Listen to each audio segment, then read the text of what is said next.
व्योमेश जी, बहुत धन्यवाद कि आपने यहाँ आमंत्रित किया, बोलने का अवसर दिया।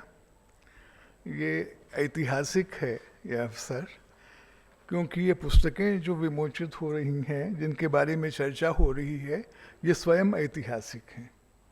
ऐसा काम हिंदी में देखा नहीं गया कि पांडुलिपि में संपादक द्वारा जो संशोधन हुए हैं वो सब एक एक मात्रा, एक एक वर्तनी की अशुद्धि या उसमें बदलाव, ये सब आपके सामने स्पष्ट रूप से छप के अलग अलग स्याही में आ रहा है कि आप देख सकें कि ये कैसे आगे बढ़ा। खासकर प्रेमचंद और रामचंद्र शुक्ल कम नहीं है, अपने अपने क्षेत्र में दोनों मूर्धन्य हैं। और उनका संपादन कर रहे हैं महावीर प्रसाद जी, जो वो ज़माना था, उनका महत्व लोग ज़्यादा जानते थे कि उनके नाम से एक युग कहा जाता था हिंदी में, महावीर प्रसाद द्विवेदी युग। तो ये तीनों महानतम विभूतियों में हैं आधुनिक हिंदी साहित्य की, और इनके बीच में क्या हो रहा है ये स्पष्ट रूप से हम लोग जैसे माइक्रोस्कोप से देख पा रहे हैं। ये कभी हुआ नहीं, मेरी जानकारी में तो बिल्कुल नहीं हुआ। अब क्या बताएं, हम लोगों के ऊपर लांछन लगा दिया गया है, अशोक जी भी शामिल हैं, कि हम लोग तो अंग्रेजी वाले हैं। लेकिन अंग्रेजी वाले होने के कुछ फायदे हैं। व्योमेश जी ने स्वयं इसकी भूमिका में लिखा है कि अंग्रेजी में ये काम पता नहीं कब से होता आ रहा है।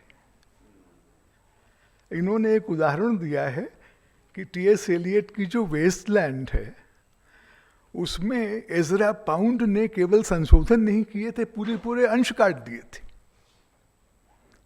वो कविता बहुत बहुत छोटी रह गई थी जितना एलियट ने लिखा था, और एलियट ने सब स्वीकार किया वो संपादन, और वही कविता हम लोग पढ़ते हैं। तो एलियट के चले जाने के कई साल बाद उनकी दूसरी पत्नी वैलेरी एलियट, जिनके पास कॉपीराइट भी था, उन्होंने बड़े परिश्रम के साथ वो संपादित की मैन्युस्क्रिप्ट, और उसमें भी उसमें हाथ का लिखा नहीं है, एलियट ने टाइप करके भेजा था। तो इसमें और मज़ा आता है इसको देखने में, हाथ का लिखा है। तो ये पहली बार हो रहा है मेरी जानकारी में, और इनके पास इतनी निधि है व्योमेश जी के पास नागरी प्रचारिणी में इस प्रकार की, कि हम चाहते हैं कि पूरी श्रृंखला बने इस प्रकार की पुस्तकों की। आप इस प्रकार के संपादन और करें, पांडुलिपियों का और प्रकाशित प्रति का, दोनों का मिलाने की सुविधा दें हम लोगों को, ये बड़ी भारी बात है। व्योमेश जी ने नागरी प्रचारिणी सभा और सरस्वती के बारे में जो कुछ कहा, तो उसमें यह स्पष्ट नहीं हुआ कि शुरू से ही सरस्वती इलाहाबाद से छपती थी, बनारस से नहीं।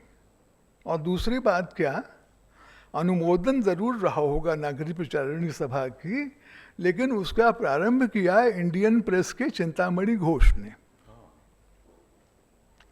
उन्होंने अनुमोदन क्यों करवाया नागरी प्रचारिणी सभा का? क्योंकि नागरी प्रचारिणी सभा, उसको श्रेय मिला कि नागरी स्थापित हो गई सन 1900 में।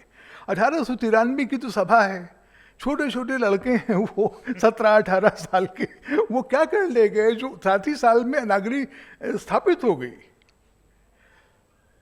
सर एंटनी मैकडॉनल्ड ने, जो यूपी के गवर्नर थे, एक नया कानून पास किया, उर्दू को हटाया नहीं, कि नागरी, हिंदी भी नहीं, नागरी।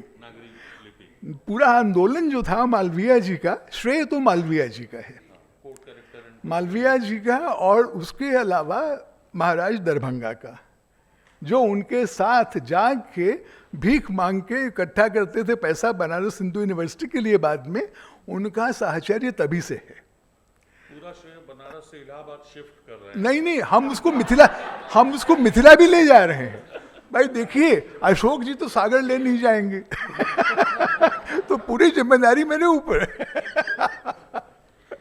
देखिए, काशी मैंने बनारस हिंदू विश्वविद्यालय में भी पढ़ाया है, और मैंने पढ़ा और पढ़ाया शुरू से 2 साल इलाहाबाद में है। मेरा एक लेख है, प्रयाग जी ने कल्पना का विशेषांक छापा था, काशी विशेषांक, उसमें बनारस और इलाहाबाद पर मेरा लेख भी है। दोनों जगह मैंने पढ़ाया है।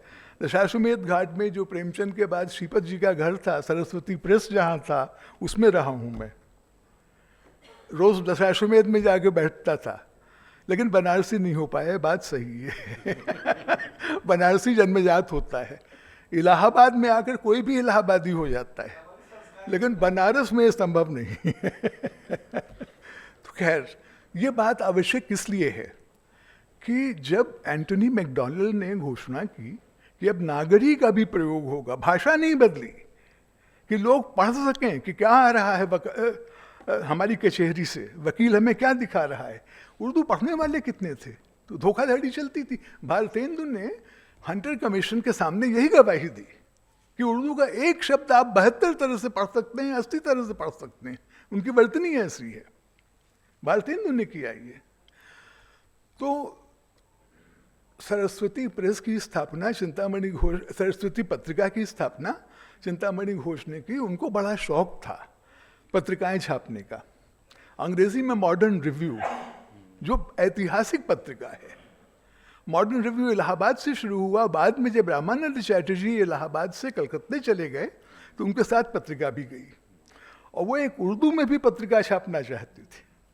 1907 में चिंतामणि घोष का इतना बड़ा योगदान है कि इलाहाबाद यूनिवर्सिटी में बीए में जिस छात्र के अंक सबसे ज़्यादा आते हैं हिंदी में, उसको चिंतामणि घोष मेडल मिलता है। उनका भी योगदान माना गया। धर्मवीर भारती को मिला था और बहुतों को मिला था। तो उन्होंने 1907 में एक उर्दू की भी पत्रिका स्थापित करने का मन था उनका, हुई भी, जिसमें उन्होंने प्रेमचंद को बुलाया संपादन के लिए, और प्रेमचंद नहीं गए तो प्यारेलाल शाकिर उसके पहले संपादक बने। तो मैं इलाहाबाद बनारस जो है इन दोनों का सामंजस्य ही ठीक है, इनमें विरोध ठीक नहीं है। लेकिन और उसमें सरस्वती पत्रिका कितनी जल्दी स्थापित हुई। एक और बात मैं कहूँगा, व्योमेश जी को लग रहा होगा मैं इन्हीं की बात काट रहा हूँ। अरे लीजिए, मैं अपने पड़ोसी संजीव की एक बात काटता हूँ। अभी अशोक जी नहीं बोले हैं तो सुरक्षित हैं। कितनी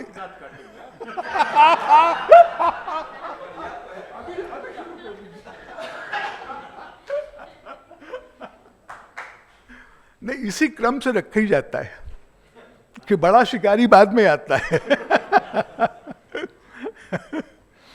नहीं, देखिए कितनी बढ़िया बात कही संजीव जी ने कि संपादक में आत्मविश्वास अवश्य होना चाहिए।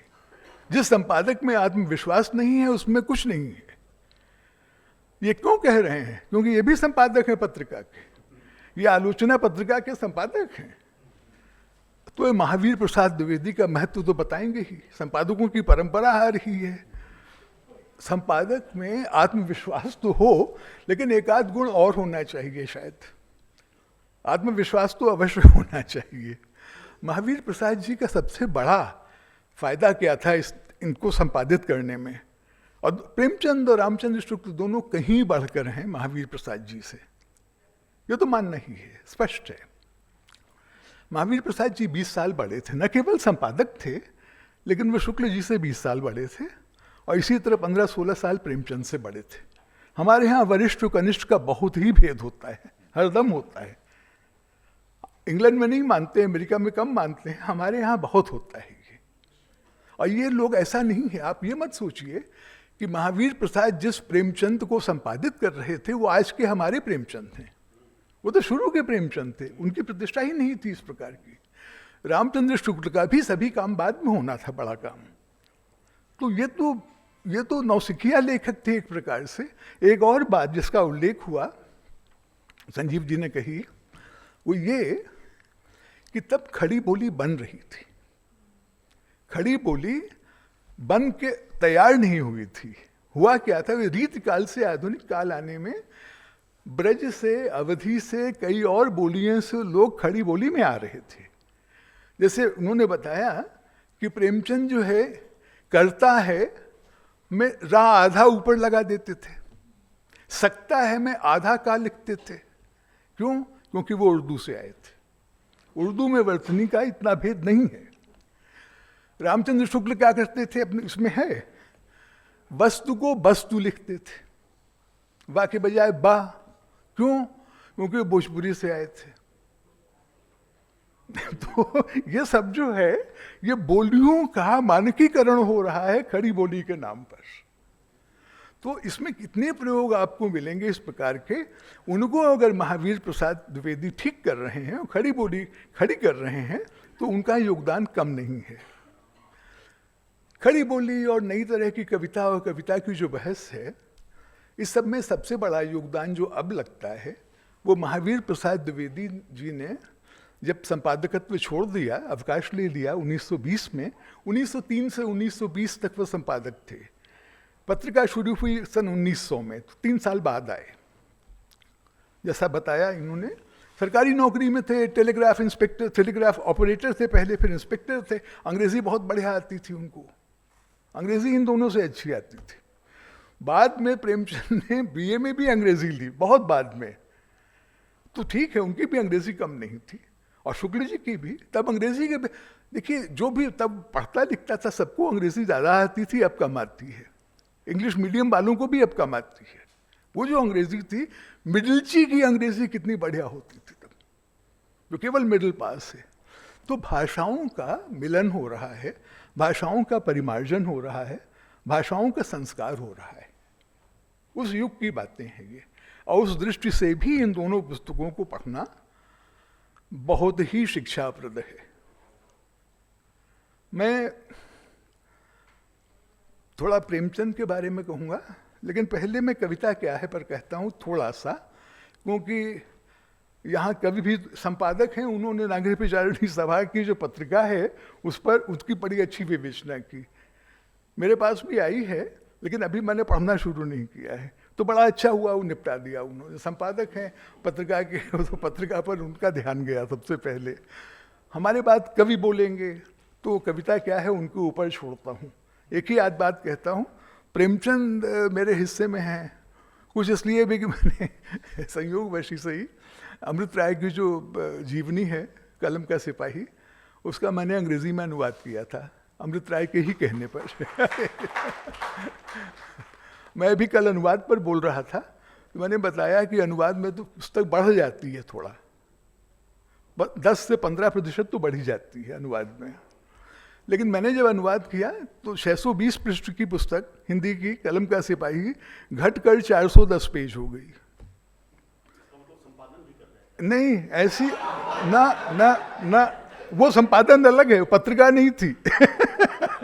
नहीं, इसमें क्या हुआ कि 20 साल हो गए थे उस पुस्तक को छपे और साहित्य अकादमी पुरस्कार पाए हुए। 20 साल में अमृत राय के मन में भी जीवनी क्या होनी चाहिए इसकी धारणा बदल गई थी। तो उन्होंने स्वयं जो मुझे प्रति दी, जिससे अनुवाद करना था, उसमें बहुत कुछ काटा हुआ था। तो इससे मेरा मनोबल और बढ़ा, मैंने और काटना शुरू कर दिया उसमें। उनको बताते हुए वो जो पाठ मैंने अंत में अनुदित किया, वो हम दोनों की सहमति से बना, अमृत राय जी की और मेरी। और जहाँ ज़्यादा कट गया था, वहाँ कम से कम लिंक पैसेजेस जो हैं कि भाई इसके बाद ये हुआ, किसी अध्याय में 2 ही पेज बचे, अब उसको या तो पहले वाले अध्याय में जोड़ दो या बाद वाले में जोड़ दो, 2 पेज का कैसे बनेगा, ये सब मैंने किया उसमें। तो तब से मैं प्रेमचंद पर अपना विशेष अधिकार मानता हूँ। तो इसमें है नहीं, लेकिन मानता हूँ, मुगालता पालता हूँ। ये पानी लिया।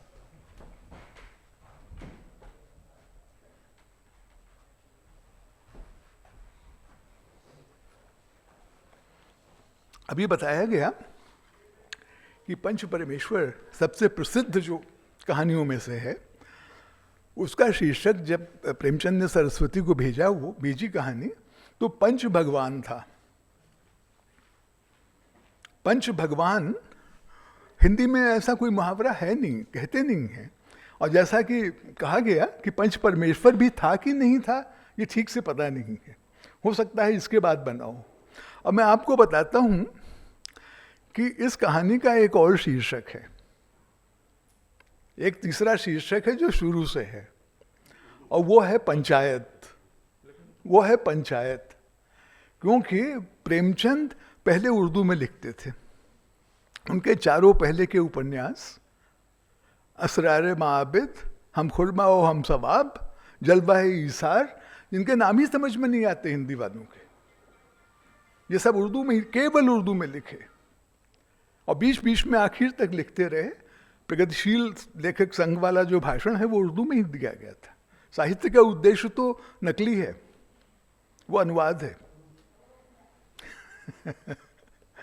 तो वो जो है उसमें इतनी कठिन उर्दू लिख दी प्रेमचंद ने सन 1936 में। सज्जाद ज़हीर पनाह मांग गए। उन्होंने पहले पढ़ा, कहा कि अरे ये तो उर्दू थोड़ी शकील नहीं हो गई। तो प्रेमचंद बोले, मैंने कहा मैं दिखा दूं कि मैं भी कायस्थ का बच्चा हूं, तुम मुसलमान हो गए उर्दू सिर्फ तुम्हारी थोड़ा है, मैं कायस्थ का बच्चा हूं। तो वहां से उर्दू की वर्तनी लेकर वो हिंदी में आ रहे हैं। और हिंदी का जो सांस्कृतिक परिवेश है, सांस्कृतिक संस्कार, तो खैर दो बार वही बात कहना हुआ, वो उनमें अभी उस प्रकार नहीं है, भाषा में भी नहीं है। इस प्रकार से भी ये कहानी पढ़ी जानी चाहिए। एक आध बातें इसके बारे में और कहता हूँ। एक दूसरी कहानी है इसमें, पंच परमेश्वर की जो एक बात, अब मैंने उर्दू की बात की है, तो देखिए इसमें पंच परमेश्वर जो कहानी है, जो बाद में छपी है संशोधित होके,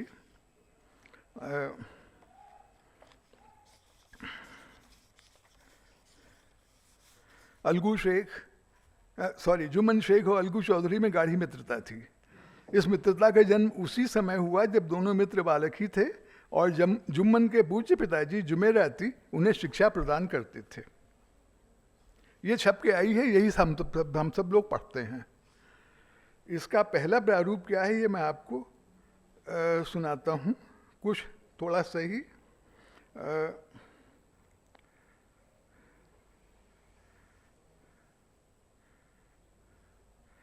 इसको बड़ा कर रहा हूँ।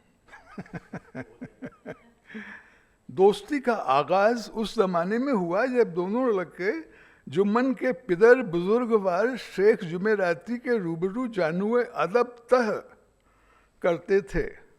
अलगू ने उस्ताद की बहुत खिदमत की, खूब रकाबियाँ मांझी, खूब प्याले धोए, उनका हुक्का दम न लेने पाता था।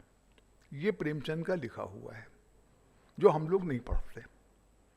जो हम पंच परमेश्वर पढ़ते हैं उसका माहौल ही अलग है, उसके जो भावार्थ है वो अलग है। तो इस प्रकार हम हरदम ये ध्यान रखें कि आरंभिक कहानियाँ और इस बीच के 1915 से लेके 1924 रंगभूमि के बाद तक प्रेमचंद ने अधिकतर उर्दू में लिखा, बीच बीच में हिंदी में लिखा, और उनका अनुवाद हिंदी में कौन करता था? स्वयं बहुत कम करते थे, और लोग करते थे, स्वयं उनको और कामों से और ज़्यादा लिखने से फुर्सत नहीं थी। कायाकल्प से हम मान सकते हैं कि उन्होंने हिंदी में ही लिखा। तो बहुत देर की बात है, 1926 की बात है। तब तो उनके 10 साल बचे थे जीवन के। तो जब हम इसका जो संपादन किया पंच परमेश्वर का, ईश्वरीय न्याय का, 2 कहानियाँ यहाँ हैं महावीर प्रसाद जी ने। तो इन दोनों के पीछे, महावीर प्रसाद जी और प्रेमचंद, इनके पीछे उर्दू की छाया लगातार वर्तमान है।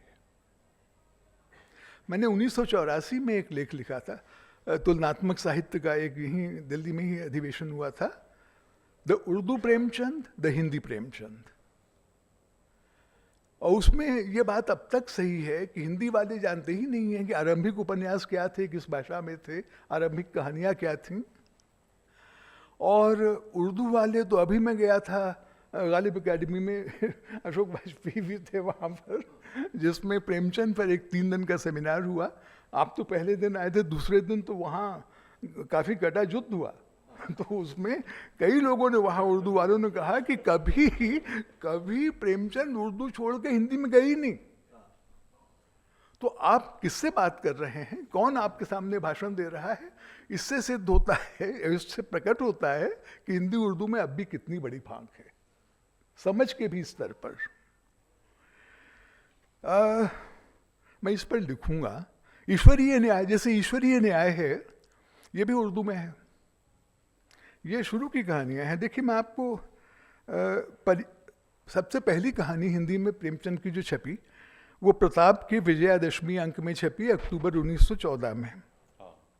परीक्षा नाम था, और उसका उर्दू में नाम था हुस्न इंतखाब। सोचिए, जमीन आसमान का फर्क है कि नहीं है? सबसे बड़ी बात, सबसे बड़ा प्रमाण इसका क्या है? सेवा सदन उर्दू में लिखा गया था, उसका नाम था बाजार हुस्न। कहाँ बाजार, कहाँ सेवा, कहाँ सदन? बाजार हुस्न, सेवा सदन। तो ये जब तक हम लोग नहीं समझेंगे प्रेमचंद के बारे में, ये जो संपादन किया है महावीर प्रसाद जी ने, वो तो उसके सामने छोटी सी चीज है। बड़ा भारी परिवर्तन तो प्रेमचंद में अंदर से आ रहा था। तो परीक्षा उन्होंने छापी, उसके बाद सौत कहानी दिसंबर 1915 में छपी, सरस्वती में। उसके बाद सज्जनता का दंड कहानी सरस्वती में छपी, मार्च 1916 में। ये सरस्वती में छपी कहानियां बता रहा हूं उनकी। सज्जनता का दंड, इसका उर्दू में शीर्षक था नेकी की सजा। हर एक चीज फर्क है इन दोनों में। इस तरह से दो लोगों ने बहुत बड़ा काम किया है। दो लोगों ने क्या, एक ही ने बड़ा काम किया है, एक ने आधा काम किया है। कमल किशोर गोयनका ने प्रेमचंद की उर्दू हिंदी कहानियां एक साथ संपादित की हैं। बाएं हाथ या तो उर्दू है या हिंदी है, जो भी प्राथमिक भाषा थी, और दूसरे हाथ उसका दूसरी भाषा में पाठ है। इससे बढ़ के प्रेमचंद के इस पक्ष के बारे में जानकारी देने वाली कोई किताब नहीं है। कमल किशोर गोयनका के प्रति लोगों का परहेज है। उनको लोग बीजेपी भी कहते थे, आरएसएस भी कहते थे, जनसंघ भी कहते थे। उनका आप काम देखिए। और उसके 3 साल बाद जब आलोक राय और मुश्ताक अली ने इलाहाबाद से एक पुस्तक संपादित की, इसी प्रकार की, आपने छापी है उसी प्रकार की, तो उसमें आप देखिए अपने आप हिंदी उर्दू के बीच में अपने आप पूर्वग्रह आ जाता है। कमल किशोर गोयनका का शीर्षक है प्रेमचंद की उर्दू हिंदी कहानियां या हिंदी उर्दू कहानियां। आलोक राय और मुश्ताक अली की पुस्तक का क्या शीर्षक है? समक्ष। उर्दू हिंदी के बीच का शब्द नहीं है, भी हिंदी का शब्द है, समक्ष। और दूसरे करीब 18-20 कहानियां इसमें भी हैं, 18-20 उसमें भी हैं। ये मुश्ताक अली और आलोक राय वाला संस्करण 3-4 साल बाद आया। उसमें 10 कहानियां वही हैं जो कमल किशोर गोयनका लिख चुके हैं। अरे भाई, 300 कहानियां हैं प्रेमचंद की, कहानियों की कमी नहीं है। कुछ और ले आते, खैर। उसके बाद पंच परमेश्वर आती है जून 1916 में, और जमाना जो उनकी प्रिय पत्रिका थी, उनके मित्र चलाते थे उर्दू में, दया नारायण निगम कानपुर से, उसमें भी तभी छप रही है ये मई जून के अंक में, पंचायत नाम से। ईश्वरीय न्याय, मुझे लगा ठीक है, मुझे हिंदी नहीं आती, लेकिन ईश्वरीय प्रयोग होता है। ईश्वरीय का प्रयोग तो बहुत ही कम मैंने पाया है। होता तो है, लेकिन वो बन तो जाएगा ही नहीं। नया शब्द तो ठीक है, तो द्विवेदी युग की तो बात हो रही है, वही हो गया ये। हाँ, लेकिन ईश्वरीय न्याय आप देखिएगा कितनी बार ईश्वरीय शब्द प्रयोग होता है। मेरे विचार में तो कम हो, मैं नहीं कह रहा हूं कि नहीं होता, कम होता है। हाँ हाँ, उसका उर्दू का शीर्षक क्या है? ईमान का फैसला। ईमान का फैसला कहीं ज्यादा अच्छा लगता है। तो इस तरह उर्दू हिंदी का, इनका सरस्वती के युग में जो इनकी कहानियां छप रही हैं, उनका एक और परिदृश्य है, उनकी एक और पृष्ठभूमि है, वो उर्दू को लेकर बनती है। कविता क्या है के बारे में एक ही 2 बातें कहूँगा मैं। एक बात मैं ये कहूँगा कि मैंने ये लेख इतने ध्यान से बिल्कुल नहीं पढ़ा था पहले। एक बार जो अंतिम प्रारूप है वही मैंने पढ़ा था। अब मैंने सब जो पढ़ा अंतिम प्रारूप मैंने और ध्यान से पढ़ा, क्योंकि वो सबसे उनका विचार पुष्ट, चिंतित, उसके सामने बाकी तो अधूरे लगते हैं एक प्रकार से, और उसकी पृष्ठ संख्या भी दुगनी है पहले प्रारूप से। लेकिन उन्होंने, प्रेमचंद ने पहले ही प्रारूप में, पहले ही वाक्य में जो कहा है, कविता मनुष्यता की संरक्षणी बिल्कुल संरक्षणी है, और उसमें महावीर प्रसाद द्विवेदी जी ने, संपादक में आत्मविश्वास है, तो पहली ही पंक्ति से काटना शुरू कर रहा है। अरे भाई उसको सांस तो लेने दो। एक पैराग्राफ पढ़ दो फिर काटो, लेकिन वो काट रहे हैं। कविता मनुष्यता की संरक्षणी है, इससे बढ़ के कविता के बारे में मैंने कोई वाक्य नहीं पढ़ा। वो कविता के आलोचक जैसे भी थे, और ये भी मैं मानता हूं कि रामचंद्र शुक्ल से बड़ा आलोचक हिंदी में नहीं हुआ है, खासकर इतिहास की दृष्टि से। ठीक है, उनमें बहुत दुर्गुण थे, भांति भांति के दुर्गुण बताए गए हैं, लेकिन कुल मिला के आप पढ़ें उनका इतिहास, तो इसमें उन्होंने क्या कर दिया महावीर प्रसाद जी ने, कविता से मनुष्य भाव की रक्षा होती है, गुड़ का गोबर।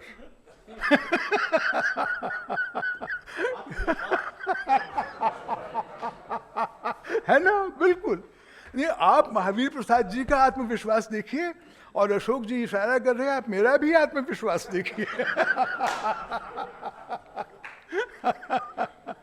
तो लेकिन एक बात, अंतिम बात मैं कहूंगा इस लेख के बारे में, वो ये है कि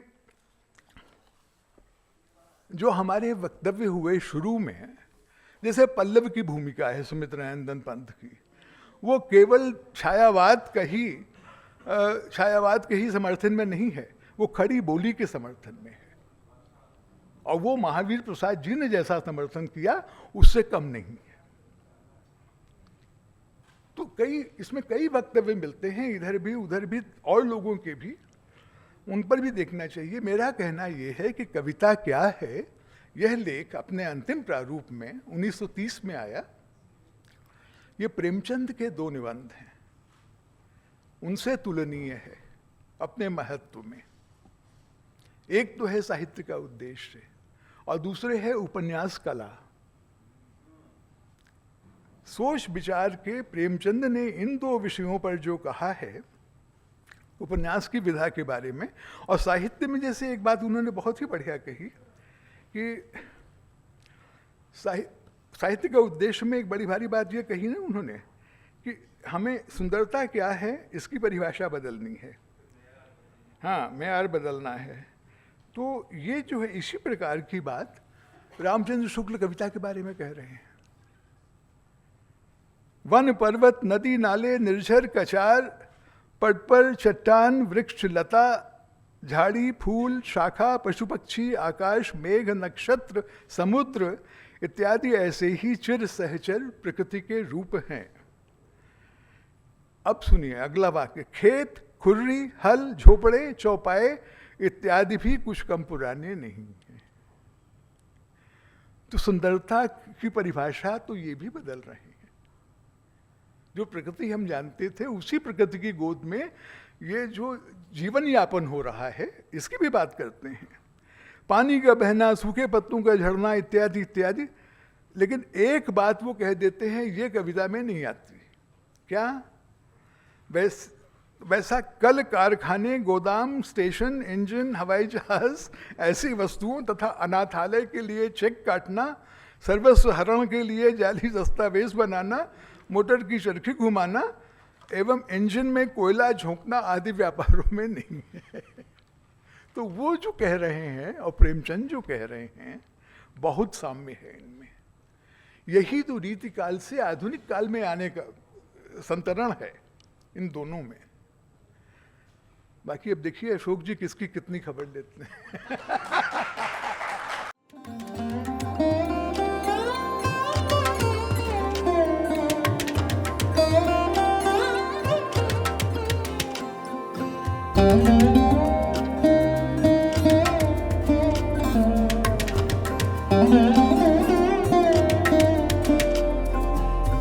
है।